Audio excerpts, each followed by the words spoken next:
এই মাসের সিয়ামের গুরুত্ব কী রয়েছে, তার ফজিলত কী রয়েছে, এই ব্যাপারে রাসূল সাল্লাল্লাহু আলাইহি ওয়াসাল্লাম বললেন।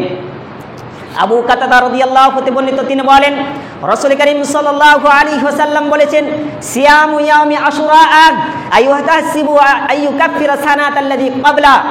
হযরত আবু কাতাদা রাদিয়াল্লাহু হতে বর্ণিত, তিনি বলেন রাসূল করিম সাল্লাল্লাহু আলাইহি ওয়াসাল্লাম বলেছেন, যে ব্যক্তি এই ইয়াউমে আশুরা, এই আশুরার সিয়াম পালন করবে, আমি মুহাম্মদ সাল্লাল্লাহু আলাইহি ওয়াসাল্লাম আশা করছি যে তার বিগত 1 বছরের গুনাহ সমস্ত মাফ করে দেওয়া হবে, তার বিগত 1 বছরের সমস্ত গুনাহ ক্ষমা করে দেওয়া হবে। সুবহানাল্লাহি ওয়া হামদিহি সুবহানাল্লাহিল আযীম। দেখুন আল্লাহ রাসূল সাল্লাল্লাহু আলাইহি ওয়াসাল্লাম কত সুন্দর বাক্য ব্যবহার করেছেন। কোনো ব্যক্তি যদি এই মুহররমের সিয়াম পালন করে তাহলে তার ফজিলত রয়েছে, তার জাযা রয়েছে, তার বদলা রয়েছে, যে আল্লাহ রাসূল সাল্লাল্লাহু আলাইহি ওয়াসাল্লাম বললেন সেই ব্যক্তির জন্য তার পূর্বেকার 1 বছরের গুনাহকে আল্লাহ তাআলা মিটিয়ে দিবেন, ক্ষমা করে দিবেন। আমরা তো মুসলমান, আমরা মানুষ, আমরা সাধারণত আমরা অফার খুঁজে থাকি, আমরা অফারে অভ্যস্ত। এই যে আজকে অফার আমরা খুঁজে বেড়াচ্ছি, কিসের জন্য, আমরা কি সিম ব্যবহার করব, এইরকমভাবে আমরা অফার খুঁজে বেড়াচ্ছি। কিন্তু আল্লাহ রাব্বুল আলামিনের রাসূল সাল্লাল্লাহু আলাইহি ওয়াসাল্লাম বললেন এই মাসটি হচ্ছে একটা অফারের মাস। আপনি যদি এই অফারটাকে আপনি কাজে লাগান, যদি আপনি এই মাসে যদি সিয়াম পালন করেন, তাহলে আপনার বিগত 1 বছরের গুনাহ খাতা সমস্ত মাফ হয়ে যাবে। তাহলে আমরা কি এই অফারটা ছাড়বো? আমরা জানার পরে কি এই অফারটাকে গ্রহণ করব না?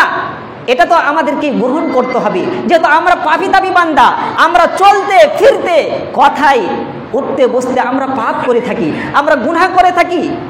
তাহলে আমরা কি গুনাহ মোচন করতে চাই না? আমরা তো গুনাহ মোচন করতে চাই। অতএব আপনাকে আমি এটাই পরামর্শ দিব, যুবক ভাই তোমাদেরকে বলবো যে এই সিয়ামটা তুমি ছাড়িও না, এই সিয়ামটা তুমি করে নাও।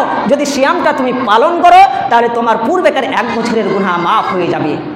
এই মাইকের আওয়াজ যতদূর যাচ্ছে, আপনাদেরকে শুধু এই গ্রামের মানুষকে নয়, পরবর্তীতে আমার ইউটিউবে এই ভিডিও আপলোড করা হবে, সকল দিনী ভাই মুসলিমদেরকে আমি জোরালোভাবে বলবো আপনারা এই মাসের সিয়ামতে আপনারা প্রাধান্য দেন। আপনারা যদি এই সিয়ামটা যদি রাখেন তাহলে আপনার বিগত দিনের 1 বছরের সমস্ত গুনাহ খাতা মাফ করে দিবেন।